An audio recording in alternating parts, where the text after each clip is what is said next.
그래서 다시금 복된 시간으로 삼아 주셔서 주의 말씀을 들을 때에 심중에 아멘으로 화답하게 하시되 내 영혼이 아멘으로 화답할 수 있게 하시고 내 영혼이 주의 신의 감동 속에서 아멘으로 화답하게 하옵소서. 그리하여 하나님의 말씀을 우리가 사모하는 가운데 아멘으로 화답하는 가운데 만나게 하시고 말씀의 은혜를 힘입게 하여 주옵소서. 예수님의 이름으로 기도하옵나이다. 아멘.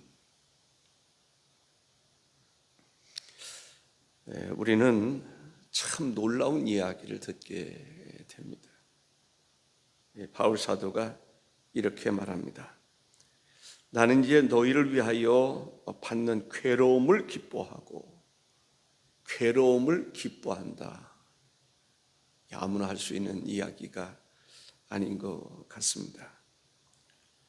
바울 사도는 주를 위해서 헌신하는 것,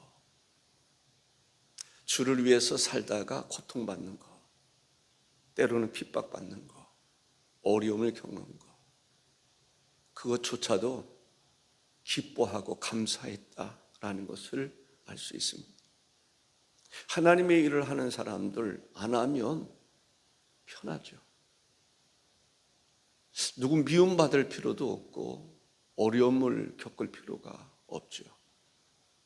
그런데 하나님의 일을 하다 보면 열심히 일하는데도 핍박을 받는 경우들이 있어요. 비판을 받는 경우들이 있어요. 욕으로도 먹는 경우들이 있어요. 바울 사도 물론 사람들이 바울을 얼마나 칭찬했겠어요. 칭찬하는 사람들은 칭찬합니다. 감사하는 사람들은 감사하죠. 왜? 바울 사도로 인해서 복음을 듣잖아요. 하나님의 은혜를 받잖아요. 얼마나 감사한 일입니까? 얼마나 기쁜 일입니까? 반면에 바울 사도 참 헌신적으로 그렇게 일함에도 불구하고 핍박받는 경우들도 있고 욕도 먹는 경우들도 있고 심지어는 죽이려고 그러는 사람들, 어려움을 많이 겪게 되는 것을 보게 됩니다.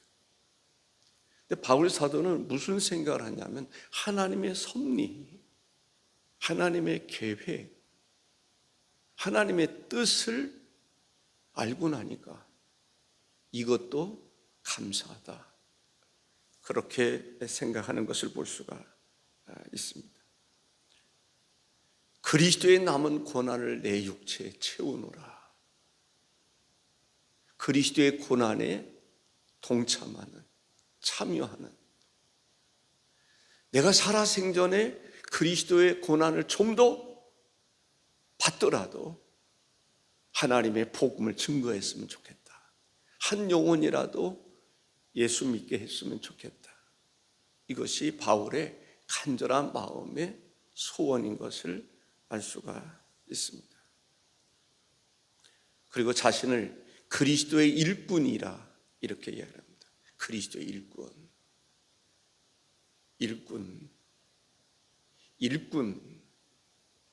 일꾼이라는 거 아시죠? 일꾼들은 일을 해야 돼요. 일할 사명이 있는 거예요. 일하면서 보람이 있는 거예요. 일을 잘하면 잘할수록 자랑스러워지는 거예요. 이것이 바로 일꾼입니다. 우리가 하나님의 일꾼으로서 복음을 잘 전하면 잘할수록 마음에 기쁨이 있잖아요. 보람이 있잖아요. 그리스도의 일꾼으로 스스로 자처하여 교회의 직분을 사모하고 주님을 향해서 더 열심히 살아가는 모습들을 우리는 경험하게 됩니다. 그렇습니다. 우리는 그리스도의 일꾼입니다. 일꾼은 일을 해야 됩니다. 일을 하면서 보람을 느낍니다. 자기 존재감을 느낍니다. 일의 가치를 느끼는 것을 볼 수가 있습니다. 각 사람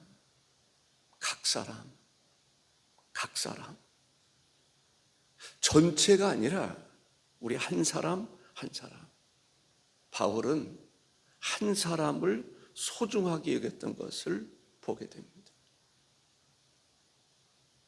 어떤 그 전체적인 것, 교회가 수천 명 모이고 수백 명 모이고 이게 중요한 것이 아니라 몇 명이 모였던지 간에 한 사람 한 사람, 각 사람에 대한 관심이 바울에게는 있었습니다. 한 사람 한 사람을 그리스도의 장성의 분량에 이르기까지 세워나가는 것이 바울의 목회였습니다. 한 사람이 중요한 거예요. 나머지는 중요하지 않느냐? 그 얘기하는 게 아니라 한 사람 한 사람, 모든 사람들이 다 중요했기에 한 사람 한 사람, 모든 사람들을 세워나가기를 원했던 거예요.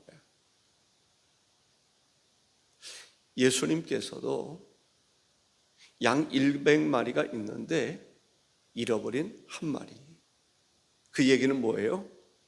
예수님의 관심은 100마리면 100마리 모든 양들의 관심이 있었던 거예요.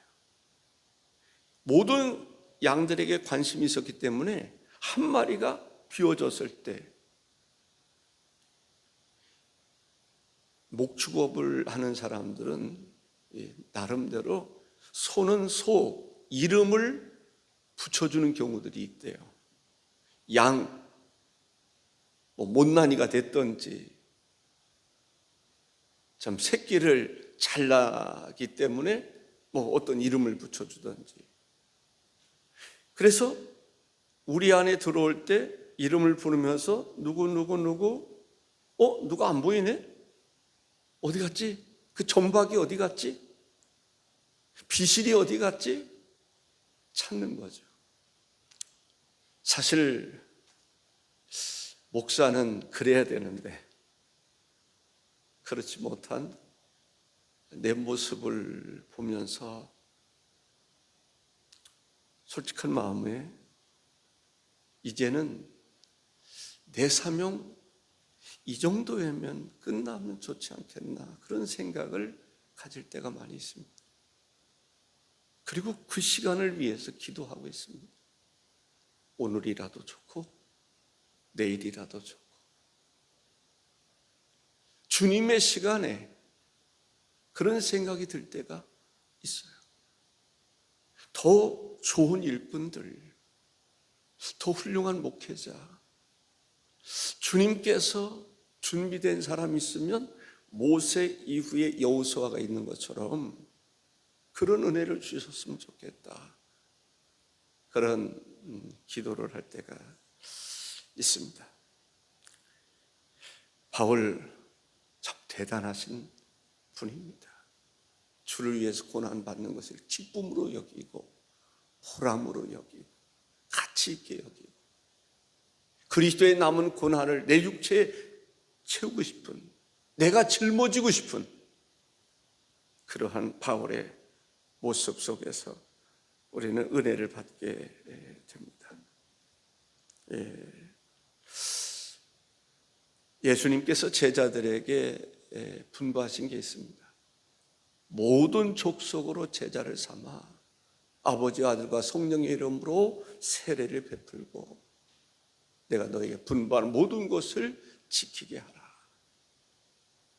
잃어버린 영혼 한 사람도 빠짐없이 모든 사람에게 복음이 증거되어야 하리라고 하는 것이 주님의 뜻입니다.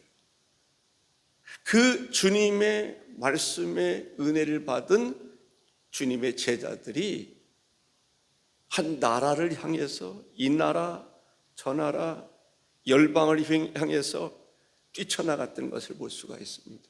성령의 지시하심을 따라 나는 로마로, 나는 스페인으로, 나는 인도로, 나는 어디로 부름받아 나서니 몸 어디든지 가오리다. 혼자 가면 어떻게? 그들이 혼자가 아니었습니다. 주님이 함께 가는 것이었습니다.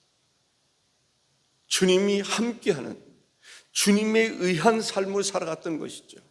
아브라함의 생애 속에서 주님이 함께했던 것처럼, 다윗의 삶 속에서 주님이 함께했던 것처럼, 사무엘의 삶 속에서 주님이 함께했던 것처럼 그들은 혼자가 아니었습니다. 주님이 그들과 동행했습니다. 전 세계 열방을 향해서 나가는, 왜? 주님은 모든 사람이 구원에 이르기를 원하시기 때문에 그렇습니다. 그리스도께서 교회를 사랑하십니다. 교회를 사랑하시기 때문에 자기 목숨을 십자가에 못 박으면서, 십자가에 달려 죽으시면서까지 주님이 교회를 사랑하셨던 것을 볼 수가 있습니다. 그러한 정신을 사도들에게 주었고, 바울 사도는 바로 그리스도의 정신으로 어떻게 해서든지 한 사람이라도 세워나가야 되겠다는 마음에서 하나님의 복음을 증거했던 것을 볼 수가 있습니다. 바울은 복음을 위해서 살았고 복음을 위해서 죽었습니다. 예수님도 복음을 위해서 사셨고 복음을 위해서 죽으신 분인 것을 알 수가 있습니다. 바울은 복음을 증거하는 일꾼이다, 사명자다라는 생각을 가지고 있었습니다. 사명을 감당하기 위해서는 일꾼이 일꾼으로서의 일을 감당하기 위해서 힘들 때가 있어요. 땀을 흘려야 될 때가 있어요. 일꾼은 땀 흘릴 각오가 되어 있는 사람입니다. 쉬기만을 좋아하는 사람은 일꾼일 수가 없어요.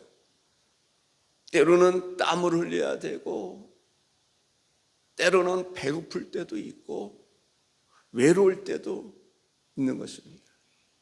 우리도, 나도, 여러분들도 그리스도의 일꾼이 돼서 때로는 힘들어도 그런 가운데서도 기뻐할 줄 아는 그러한 성도가 되시기를 주의 이름으로 축복합니다. 일꾼과 일꾼이 마음을 같이 하고 손을 맞잡고 함께 일하면, 아니 그곳에 성령이 함께 하시잖아요. 예수 그리스도께서 함께 하시잖아요. 그런 가운데서 우리는 힘을 얻어서 맡겨진 사명을 감당할 수 있는 것입니다. 혼자는 할 수가 없습니다. 우리는 할 수가 없습니다. 주님이 함께 하셔야 일꾼이 일꾼으로서의 일을 감당할 수 있게 된다라고 생각을 합니다. 주님께서는 우리와 늘 동행하시는 것을 볼 수가 있습니다. 동행하실 뿐만 아니라 주의 일에 참여하는 사람들, 부름받아 나선 힘은 어디든지 가오리다 라고 하는 그들과 함께 하실 뿐만 아니라 주님은 그들에게 약속해 주십니다. 어떤 약속입니까? 주님의 고난에 동참한 그들에게 주님의 영광의 자리에도 꼭 참여하게 해주겠다는 것입니다. 아멘이십니까? 일할 일꾼들에게 일 시키고 품삯을 안 주시는 그 주님이 아니라 넉넉히 주시고 풍성히 주시겠다는 거예요. 물론 우리가 상 받기 위해서만 일하는 것은 아닙니다.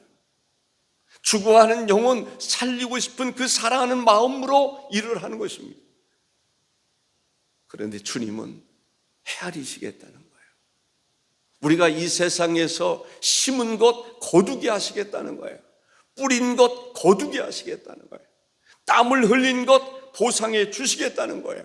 세상의 것이 아니라 하나님의 것으로, 신령한 것으로, 영원한 것으로 주님의 영광의 자리에 동석하게 하시고 동참하게 하시겠다는 거예요. 주님이 내 안에 거하시고 나를 주님의 품에 품으시고 함께 먹고 함께 나누겠다라고 말씀하시는 것을 볼 수가 있습니다. 로마서 8장 17절에 보면 자녀이면 또한 상속자 곧 하나님의 상속자요 그리스도와 함께한 상속자니 우리가 그와 함께 영광을 받기 위하여 고난도 함께 받아야 할 것이니라 라고 말합니다. 주님의 영광의 자리가 어떤 자리일까? 한 번도 경험해 보지 않았기 때문에 실감나게 말하기가 좀 어렵습니다. 주님의 영광의 자리에 참여하겠다. 하나님의 나라에서 혼인잔치로 비유하고 있는데 그렇지 않습니까? 혼인잔치가 가장 풍성한 것입니다. 오랫동안 준비한 것이 혼인잔치입니다. 장례식은요, 어느 날 갑자기 세상을 떠나니까 풍성하지는 못해요. 그런데 혼인잔치는 1년 전부터 계획하고 2년 전부터 계획하고 준비하는 거예요. 마치 천국의 혼인잔치에 우리를 초대해서 같이 먹고 마시고 즐거워하는데 그 즐거움이 영원하도록 하나님께서 우리에게 은혜를 주시겠다는 것입니다. 세상에서 울며 씨를 뿌리는 자는 기쁨으로 단을 거두리라고 말씀하셨는데 세상에서 우리가 주를 위해서 살다가 때로는 힘들고 고단하고 피곤하고 눈물 나고 아프고 고통당하고 그 모든 눈에서 눈물을 씻겨주신다는 거예요. 아무나 씻겨주는 게 아닙니다. 주를 위해서 헌신한 이들에게 하나님께서 그런 은혜를 주시는 거예요. 우리가 장례식을 할 때 그런 얘기들을 누구에게나 다 주시는 거죠. 물론 하나님의 나라에 이르게 되면 눈물이 없어요. 고통이 없습니다. 그러나 상급은 모든 사람이 동일하게 받는 것은 아닙니다. 개인적으로 하나님께서 상급을 주실 줄로 믿습니다. 꼭 상급을 받기 위해서는 아닙니다만은 우리가 그리스도의 일에 동참한다라고 하는 것은 구원받은 성도로서 마땅히 해야 할 일이다라고 생각을 합니다.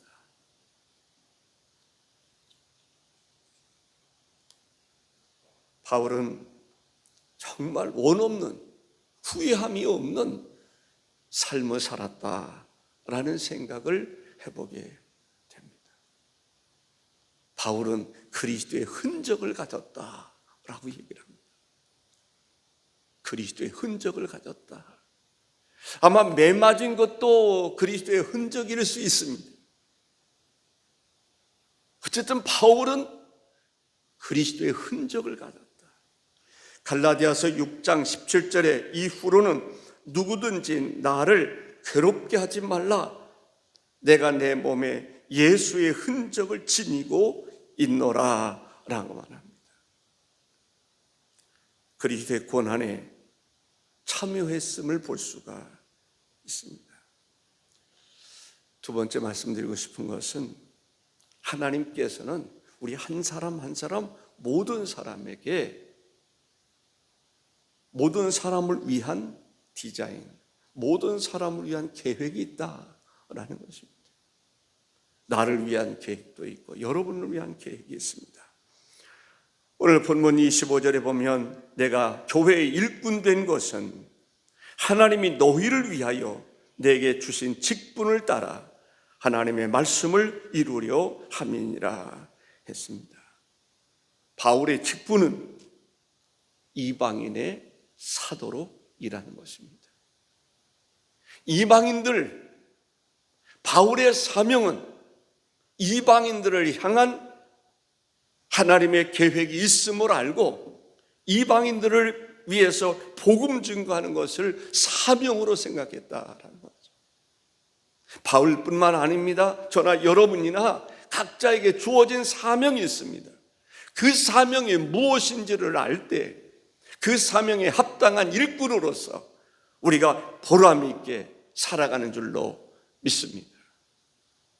사명, 나에게 주신 사명, 내가 그 사명을 감당할 때 때로는 힘들고 어렵지만은 기쁨이 있는 것입니다. 나에게 주어진 사명이 있기 때문에 그렇습니다. 저는 옷을 잘 입는 게 참 중요하다라는 생각이 들어요. 내 몸에 맞는 옷이 있지 않습니까? 사람마다 다 옷이 사이즈가 달라요. 우리 김혜경 장로님이 입는 옷의 사이즈가 다르고, 내가 입는, 김영록 장로님이 입는 옷의 사이즈가 달라요. 그리고 사이즈뿐만 아니라 그 사람에게 맞는 옷이 있어요. 참 잘 어울리는 옷이 있어요. 우리에게 준 직분도 마찬가지입니다. 하나님께서 그 사람에게 맞는 직분을 주신단 말이죠. 옷을 주시는 거야. 사명을 주시는 거야. 그러면 나에게 주어진 사명이 무엇인가를 발견하는 것이 중요합니다. 나를 향한 하나님의 섭리, 하나님의 계획이 무엇인가를 아는 것이 중요하다는 거죠. 바울은 알았어요. 바울에게 주어진 사명은 이방인에게 복음을 전하는 것입니다. 이방인에게만 복음을 전하는 건 아니죠. 당연히 유대인들에게도 복음을 전하고 가르치고 한 사람 한 사람을 세워나가는 것입니다. 특별히 바울에게는 이방인을 세워나가는, 이방인의 사도로 주님께서 직분을 맡겨주시는 것을 볼 수가 있습니다. 그 사명을 감당하는데 때로는 경제적인 어려움이 있어요. 그 어려움을 해결하기 위해서 스스로 천막을 깁는 일을 했던 직업을 가지고 일을 하면서 다른 사람에게 부담되지 않게 하기 위해서 그렇게 했던 것을 볼 수가 있습니다. 때로는 힘들 때도 있었어요. 저는 한순간 바울을 사람들이 두들겨 패버렸어요. 얼마나 많이 때렸는지 딱 보니까 죽었어요. 죽은 사람 갖다가 보려하잖아요. 그래서 버렸어요. 죽은 것으로 알고 버렸어요. 그런데 죽은 줄 알고 버리고 갔는데 바울이 깨어났어요. 그러면 어지간한 사람 같으면 쉴 자리 찾을 거예요. 편안한 생활 한번 하고 싶을 거예요. 그런데 그 몸을 이끌고 복음을 또 증거하는 거예요. 와, 미쳤어요. 미쳤어. 복음에 미친 사람, 하나님께 미친 사람이에요. 복음 증거하는 것 외에는 소망이 없음을 바울이 알았단 말이죠. 이 복음 증거하는 것 외에는 나라의 소망이 없어요. 우리도 그렇게 생각하는 것이 중요합니다. 이 복음 증거하는 것 외에는 우리 교회에 소망이 없다, 나라의 소망도 없다라는 것입니다. 그만큼 복음이 나라의 운명을 바꾸어 놓고, 복음이 우리 교회의 운명을 바꿔 놓고, 복음이 내 자신의 운명을 바꿔 놓을 수 있다는 거죠.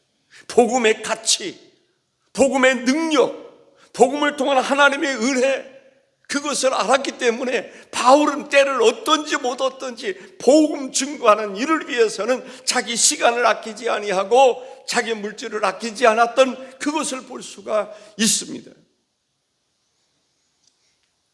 여러분이나 저나 때로는 교사로, 목사로, 장로로, 집사로, 권사로, 성가대원으로 주어진 일을 우리는 발견해야 됩니다. 그리고 그 직분에 걸맞는 옷을 입어야 돼요. 직분에 걸맞는 사명자가 될 수 있어야 될 줄로 믿습니다. 세 번째는 바울 사도는 하나님의 일을 하는데 자기 힘으로 한 게 아니에요. 자기 능력으로 한 게 아니에요. 자기 지혜로 한 게 아니에요. 자기 속에서 역사하시는 성령의 능력으로, 그리스도의 역사로 말미암아 그 일을 할 수 있었다는 거예요. 스스로 우리의 힘으로 하다 보면 낙심하기도 하고 실망하기도 하고 그렇지 않겠어요? 그런데 바울에게는 역사하시는 분이 따로 있었어요. 내 안에 계신 주님, 내 안에서 역사하시는 성령님, 그 성령의 감동과 인도하심과 역사하심 속에 주의를 하게 됩니다. 주의 능력이 나타납니다. 주의 은혜의 해가 선포되는 것을 볼 수 있습니다. 어떤 능력이 나타나도 바울은 교만하지 않는 이유는 내 힘으로 한 것이 아니라 주님의 힘으로 한 것이고 성령의 능력으로 한 것이기 때문에, 역사는 성령이 하시는데 내가 영광 받을 필요가 있나요? 하나님께 영광을 늘 올려드렸던 것을 볼 수가 있습니다. 28절 29절에 봅니다. 우리가 그를 전파하여 각 사람을 권하고 모든 지혜로 각 사람을 가르치면 각 사람을 그리스도 안에서 완전한 자로 세우려 함이니, 이를 위하여 나도 내 속에서 능력으로 역사하시는 이의 역사를 따라 힘을 다하여 수고하노라. 내 속에서 능력으로 역사하시는 분에게, 그분이 성령님이시라는 거예요. 그리스도이시라는 거예요. 그분에 의해서 내가 사도의 일도 감당할 수 있었다라고 하는 것을 알 수가 있습니다. 바울 사도는 한 사람 한 사람을 세워나가는데 초점을 두었어요. 제가 부끄럽죠.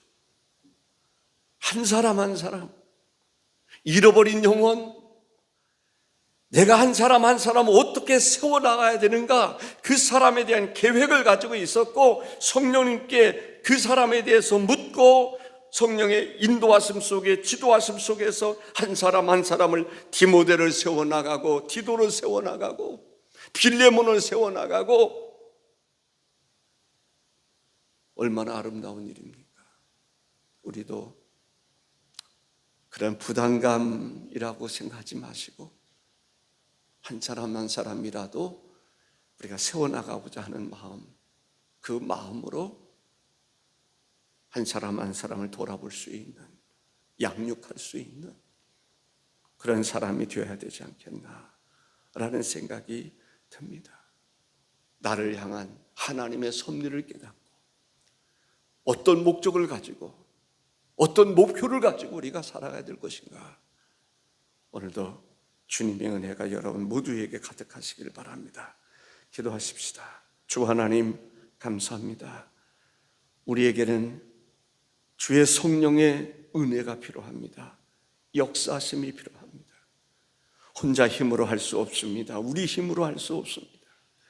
아버지여, 이 시간 마가의 다락방에 부어주셨던 성령님, 우리에게도 부어 주옵소서.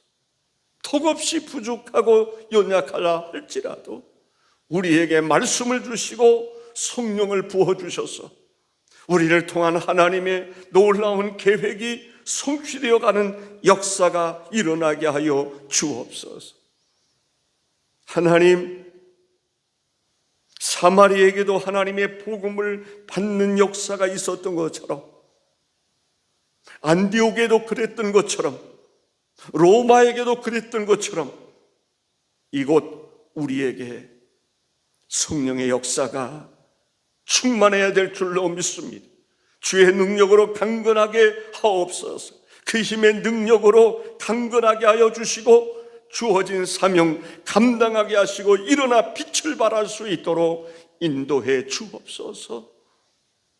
주님의 은총이 특별히 이 시간 주께 나와 주를 경배하며 예배하는 우리 모두에게 함께 하시기를 원하옵고 존귀하신 예수님의 이름으로 기도하옵나이다. 아멘.